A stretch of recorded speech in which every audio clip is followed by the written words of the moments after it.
I went to the banks to go and borrow money.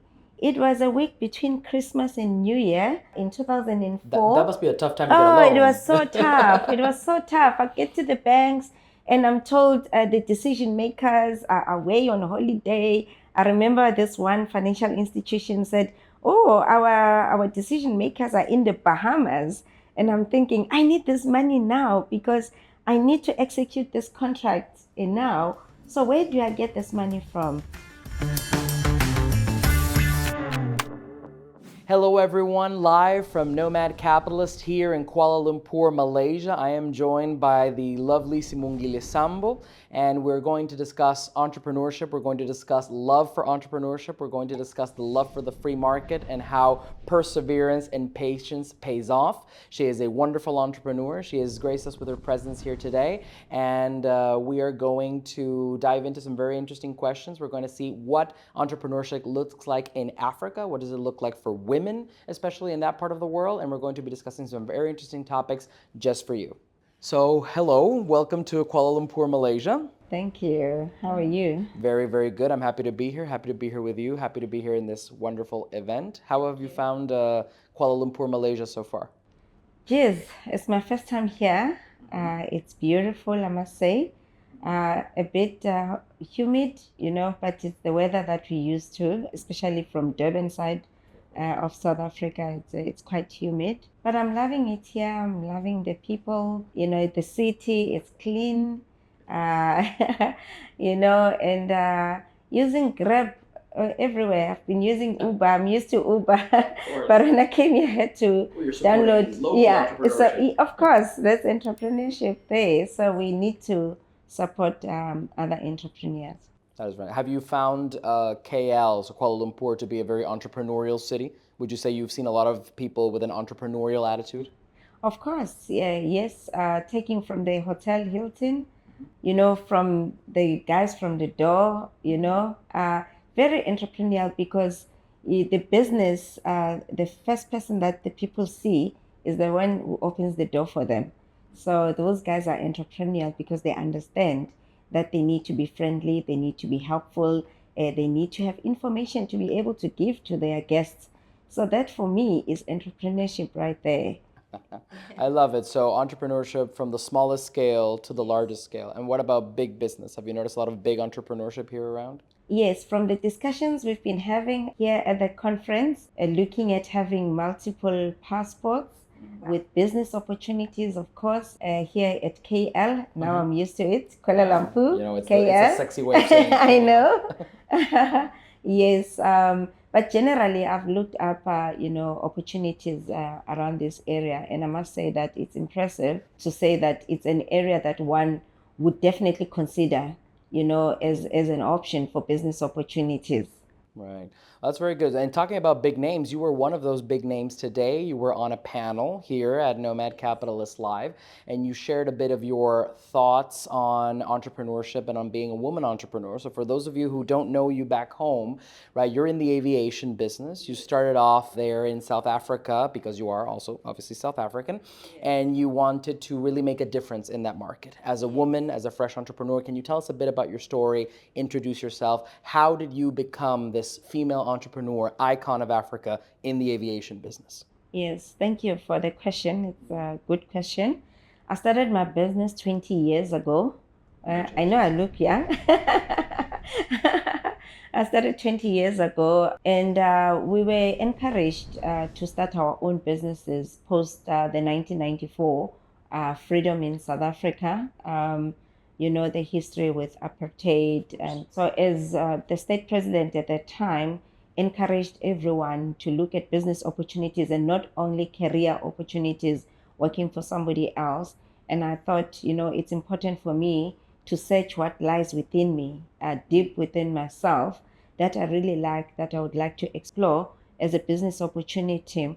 And I was fortunate enough to work for big organizations like De Beers Consolidated Mines that were mining diamonds.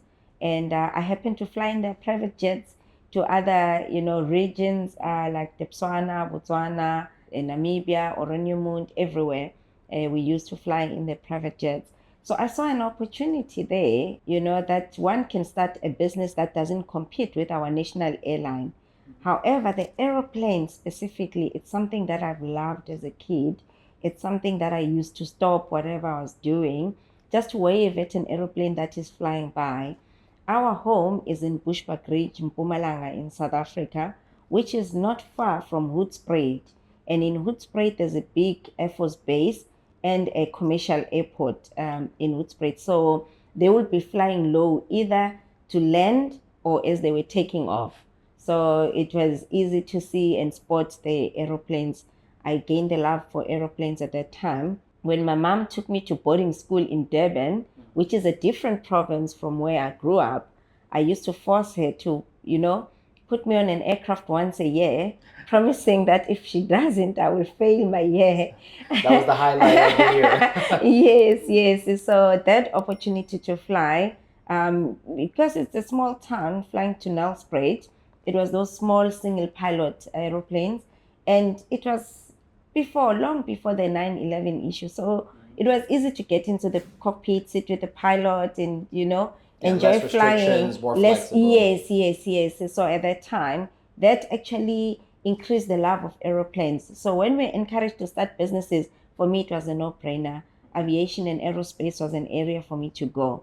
But also, I recognized that when I attended air shows at different airports, especially the big one at Waterkloof Air Force Base, is that you'll find males in their black and gray suits going in and out of those white marquees, and and I was wondering what is happening here. Why aren't there enough women that are also nicely dressed coming in and out? What business are they doing? So I started doing a painstaking research about opportunities in the private jets markets, businesses, and that's when I started SRS in 2004. That's very nice. So you really changed the landscape for a mostly male-dominated field, right, in Africa.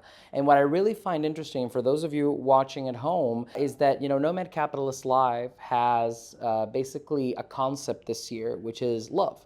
And what I really find interesting in your answer here and what you've told us is that your love for airplanes and a spirit of entrepreneurship, almost a love for entrepreneurship, has pushed you to create this company. Almost like, it's your baby, basically, right? And so would you say that that is a key element that you would advise any young entrepreneur that may be watching this video is take a risk in an industry you love? Would you say that that makes a difference? Yes, because that's something that will make you to wake up in the middle of the night. If you love something, you will do anything to make sure that you realize, the potential of what could become. So SRS Aviation, for me, I've loved aeroplanes, and it was born out of the love for aeroplanes, the love for traveling, the love of meeting different people. So this business also gave me an opportunity to meet different heads of states, different, showbiz, Public famous. figures and Yes, singers. And, yes. So, and in all that we've been doing, whether it's from military personnel or it's famous people from the showbiz or we're moving animals, there's love that you see around there.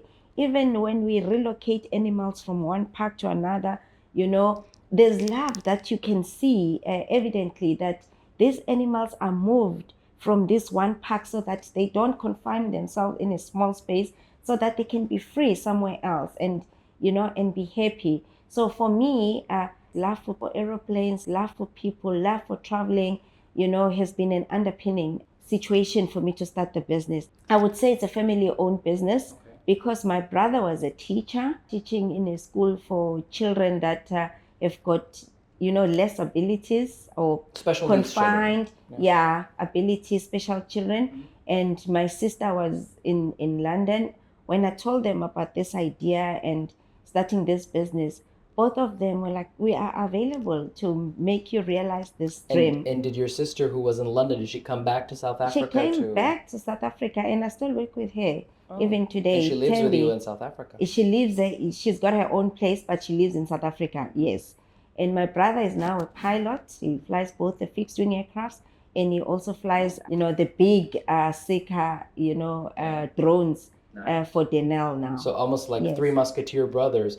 What I find very interesting there is that usually when we talk about Africans who want to become entrepreneurs, many people watching would imagine Africans emigrating to the UK to be entrepreneurs. And yet your sister found it best to come from London to South Africa to support you. I think that's very interesting because this whole event talks about how you have to go to the places where the opportunities are right for you. And while London may seem like a great place because of the movies and the brands and everything, for you and for your siblings, Africa was the right place. And so the question I wanted to ask you is basically, how do you view entrepreneurism in Africa? How do you view the future of the African market? It is a frontier market for many. Many people have a view of Africa, what they've seen in the movies. They don't quite understand it. They think it's a bit dangerous. They think it's a bit exotic. So what can you tell us about the reality of doing business in Africa? Yeah. I will start by focusing on South Africa. South Africa has got lots of support for entrepreneurs, regardless of color, creed, religion, or anything. So as long as you are an entrepreneur, you get access to support. Over and above that, there is what you called Black economic empowerment for people that were previously marginalized to get better opportunities under the apartheid regime. Yes. So there are funds that are available to assist you to start, your enterprise or your businesses. And there are other DFIs, that will now assist you to expand your businesses from starting as a small business or small medium business to go into medium large enterprise. And there are opportunities where government takes you to other countries to go and explore business opportunities, partnerships. So it's either you travel with a delegation with a state president, or you travel with a delegation with a minister of trade and industry. And through those, trips, it can be anywhere in Europe, it could be anywhere in the Middle East. So even outside of Africa? Yes. Okay. So there's what we call outward missions. That's when they take you and, give you open markets for you. You present your company, part of our economic strength, like our new, what we have to offer to the world. Okay. Yes. And there's inward, missions where companies, especially those with embassies in our country, their trade divisions will arrange an inward mission, business opportunities, partnerships, and all that. And the other thing I wanted to also ask you is, obviously, you have a part of your business. So for those of you who don't know, obviously, you do support the military, heads of state, but also private individuals. Yeah, you mentioned show business, obviously very wealthy individuals who want to fly private for, privacy or convenience or whatever. But what may seem very interesting to many people, I think, is that people associate this luxury market, private jets, helicopters, to places like Monaco, Miami, Paris. But sometimes they have a hard time imagining that there is a consumer in Africa that can afford this and that can pay as much or maybe potentially even more than an American or a European would. Would you say this is the case? How do you view the luxury consumer in Africa? So there is that market that exists, and they are twofold. It's either the government that are chartering the aeroplanes, or it's wealthy families, or it's businesses. We find that most of the companies that charter aeroplanes are mostly in your mining kind of environment, and they really need to fly straight to where the mining opportunities are. Like diamonds, right? Yes. And you find that national airlines or commercial airlines do not fly to those areas where the actual mining is happening. So you find those kind of clients are flying into different places. But also, there are still countries where you cannot get a direct flight. You still have to via somewhere else to be able to reach with a country within the continent.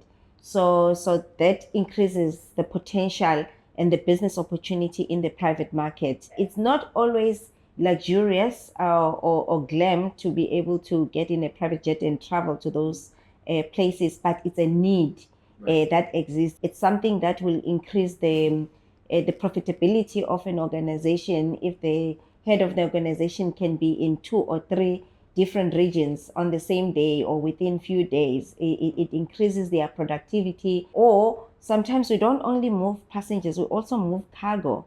You find there's a small piece of item that needs to get to a mine, because if they don't get it, then there's no production in the mine. And then you get a delay for weeks and weeks. Yes, waiting for that one flight that will travel to that place. So it's easier to charter an aeroplane and move that as cargo. Okay.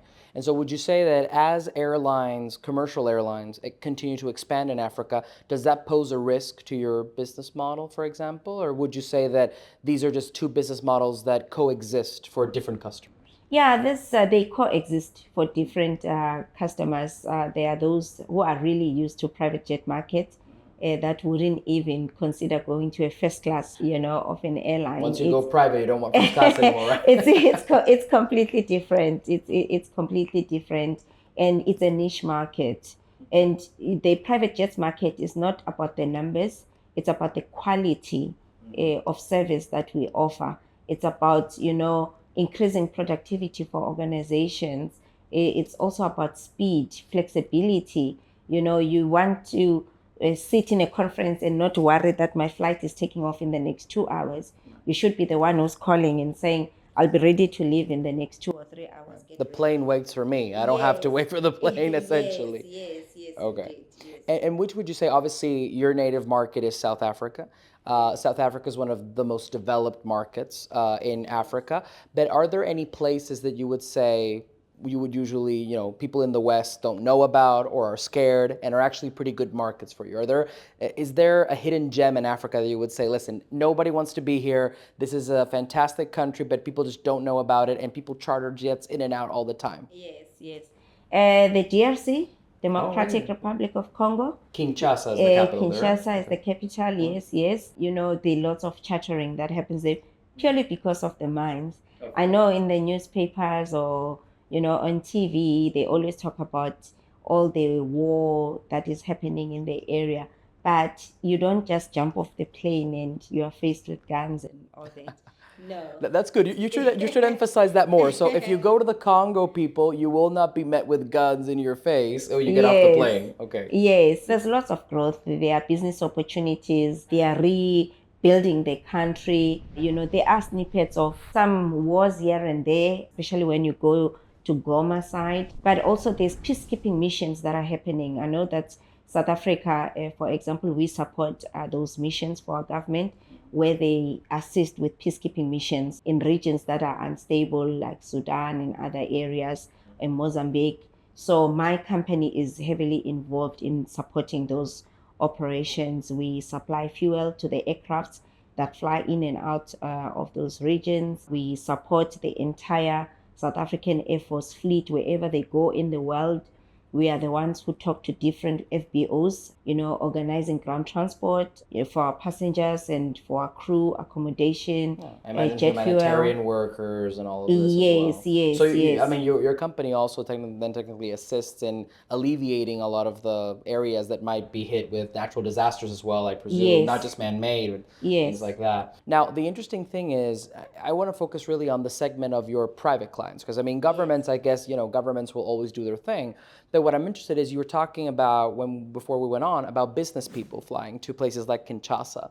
Yes. So would you say that the consumer market in places like the Democratic Republic of the Congo, would you say it's growing? Would you say people are making more money? They want to buy more phones, more flat screen TVs? Do they want to start, buying like they do in Europe and the US? And is that opening up new opportunities for the businessmen that you transport on your planes? Yes, indeed. We find a lot of people coming from the Congo coming to South Africa to purchase goods, and sometimes they charter an aircraft just to move their goods back to the DRC. And we find a lot of business people that are liquid, and they have currency. They have US dollars, they have euros, and they can afford a private jet, lifestyle for them and their families. And we see this opportunity growing. The more there's peace and stability in the region, is the more we see our kind of business growing as well. So you started your company over, what was it, 2 decades ago? Yes. So you have seen more business people become successful, more people earning higher incomes in places like the Congo now than 20 years ago. Is that a fair assessment? No, it is indeed. And also, you look at Nigeria as well. Lots Big of oil producer. Nigeria, Yes, yes. Lots of business people travel in and out of Nigeria, in private jets. Cote d'Ivoire, we still have, quite a number of people moving in private jets. Mozambique, so we can count, many. Many very emerging, some frontier Yes. markets moving into the emerging category as well. No, I think that's definitely very interesting. And in terms of foreign investors, because I know you're talking about a lot of African investors doing business in the region, but what is interesting also to analyze is the shift in the geopolitical landscape. And I have heard, but I think you're the best suited person to answer this question. I have heard that as the French and the British companies are withdrawing, they're limiting more their presence. The US is not as present as it would be in like a Latin America. I have heard that there's a lot of Chinese money moving in. Yes. I've heard that the Russians are moving in Yes. certain markets. They're helping produce the oil, they're building roads, and in many cases they're taking market share away from what would be a French, a British, or an American company. Do you concur? What do you see in terms of the foreign investment coming into Africa? So South Africa is part of the BRICS, or funding BRICS, member states. With that relationship from the BRICS, we have seen a lot of investment coming from China, mainly in infrastructure development. Lots of ports, being built by Chinese organizations, including airports, roads. So big infrastructure projects. Chinese have come really with big pockets to come and develop Africa. And we see, yes, of course, that the West is withdrawing a little bit, from the operations in Africa. It's progressive, right? Every year, France and the UK become a bit less relevant. China becomes a bit more relevant. Yes. And Russia, of course.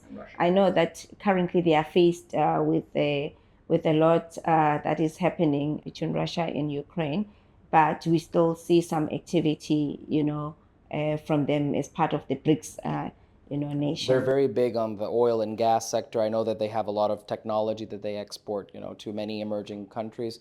Being from Venezuela myself, I mean, I know that I've seen their presence there as well.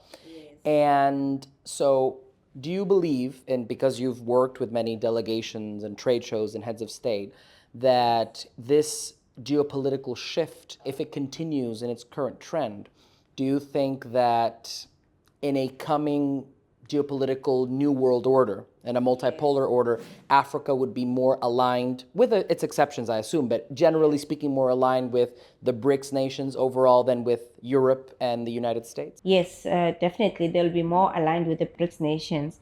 But at the same time, as Vusi has mentioned in his presentation, Africa is different now from many decades ago.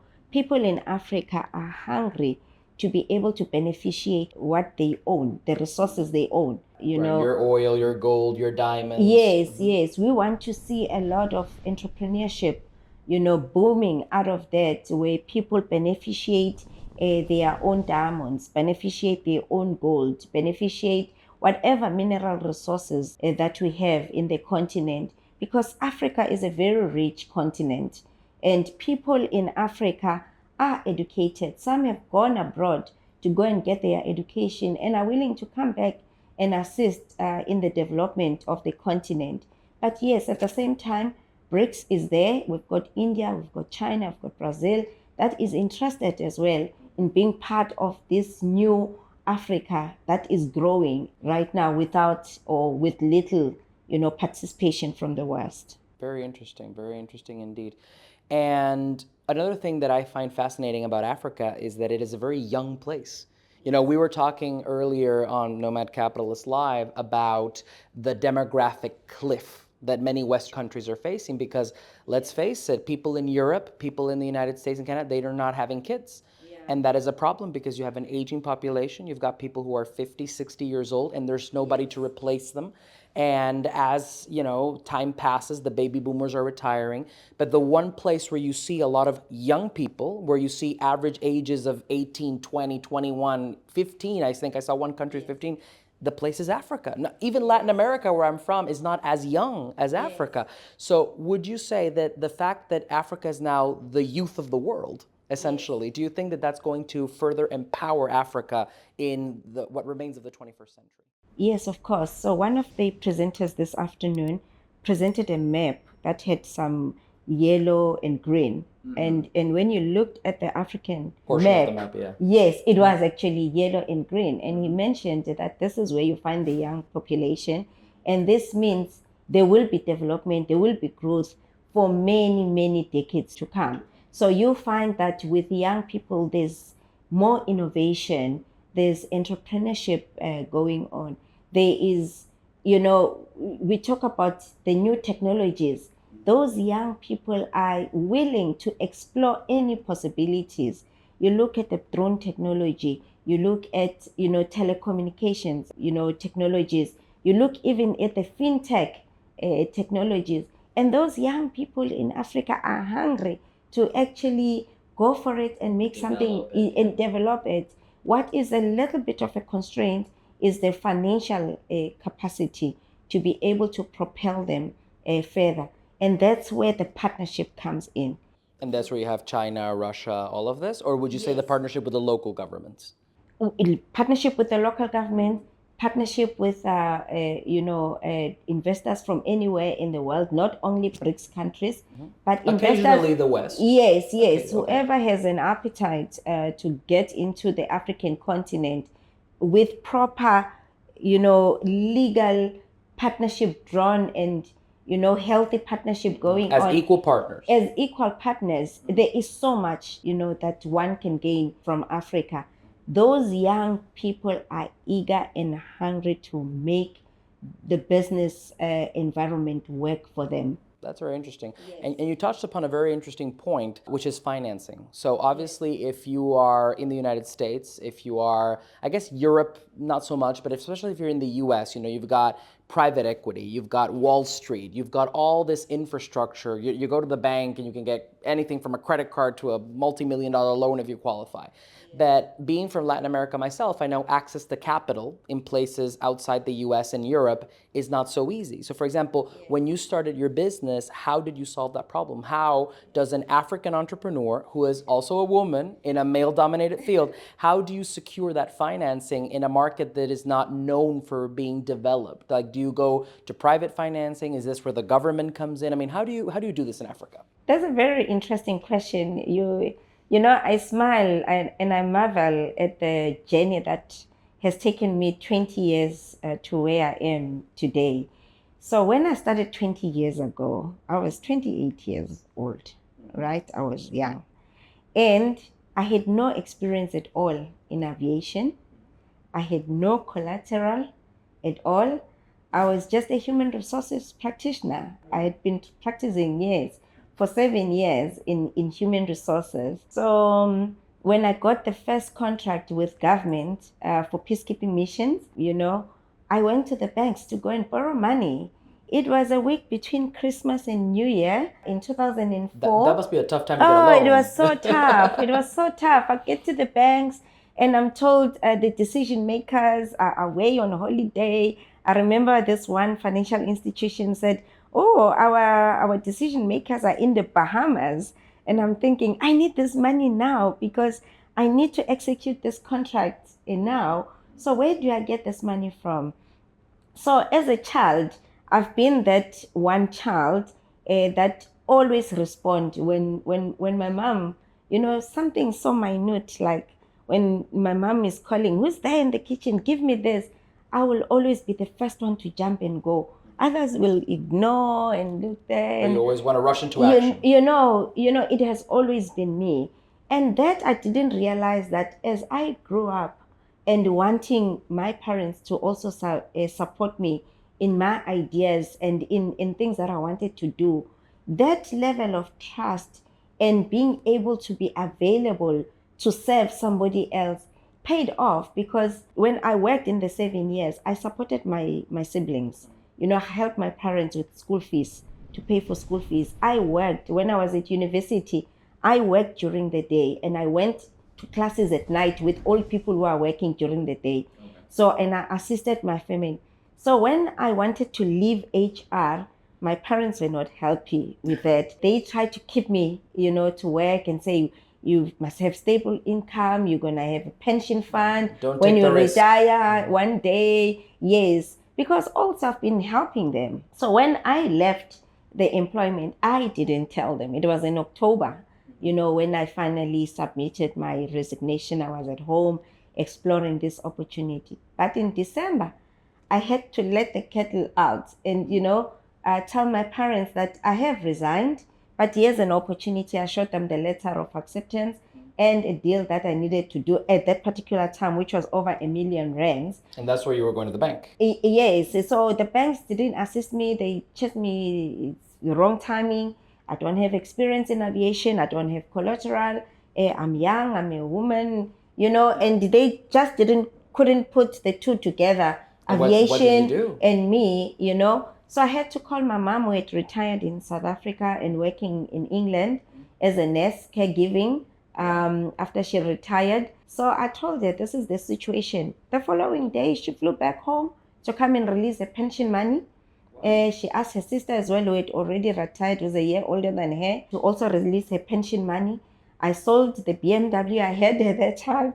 I sold the 2-bedroom townhouse that I had, just to get that cash for me to start. So basically, that's how I started my business on a financial side. And that really resonates, I think, with many entrepreneurs around the world because, access to capital, I guess in the US, not that much, although it has become harder in recent years, not as easy as it was in the 80s and such. But yeah, I think the message is, I think what you want to convey, and correct me if I'm wrong, is if you have a great idea, if you're an entrepreneur, go for it. Yes. Don't be afraid of selling the car, selling the house. If you have a great idea, go for it. Would that be a fair assessment? It is. So if you believe in yourself and you believe in the idea that you have at hand, go for it. Awesome. Well, I thank you very much for sitting here in this interview with us. It was absolutely you. fantastic. And I want everyone back home to know that this is the world. The world is changing. We are two people having a great discussion here in Kuala Lumpur, Malaysia. I'm from Venezuela. She is from South Africa. So the West is still there. The West is still present in Africa. But it is, time to think about the world in very broad perspectives. It's not just the US and Europe anymore. And that's why Nomad Capitalist really pushes for frontier markets and pushes for emerging markets. So Africa, definitely a place to look at, definitely an interesting place, and definitely a place that has a lot of surprises that you wouldn't expect. So until next time, from Kuala Lumpur, thank you.